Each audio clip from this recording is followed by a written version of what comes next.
Asahan na magandang panahon na ang maranasan sa malaking bahagi ng ating bansa ngayong araw ng Martes. Kung makikita natin, mga kabayan, kumpara sa nakarang araw sa parte ng eastern side o western side ng ating northern central Luzon na nababalot ng mga kapal na kumpol ng kalapan, sa ngayon ay meron na lamang pong iilan, no, mga kabayan. So kung ating titignan sa kasalukuyan, as of 5 ng umaga, mga kabayan, mag-alas 6 ng umaga, ito po, no, ang malaking bahagi ng ating Luzon.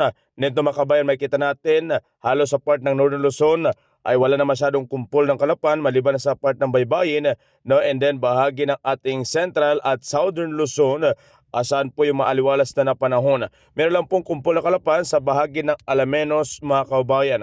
And then malaking bahagi ng ating Bicol, part ng Mindoro area, mga great. Sa part lang ng Palawan, ito po meron pong nagbabadya na makumpul ng kalapan sa bahagi ng southern area, Batarasa, Nara, and bahagi ng Brooks Point at Balabac area. And then, ang ilang part naman ng ating Visayas, may kita natin mula sa bahagi ng Rojas, Antique, Iloilo, and then part naman na area ng ating Negros sa part ng Sipalay area. Pero malaking bahagi ng Negros, maganda ang panahon. Sa bahagi naman ng Cebu, Bohol, Leyte, Samar, maganda ang panahon, mga kabayan. Sa part ng Masbate, may bahagyang kalat-kalat lang po na kumpol ng kalapan.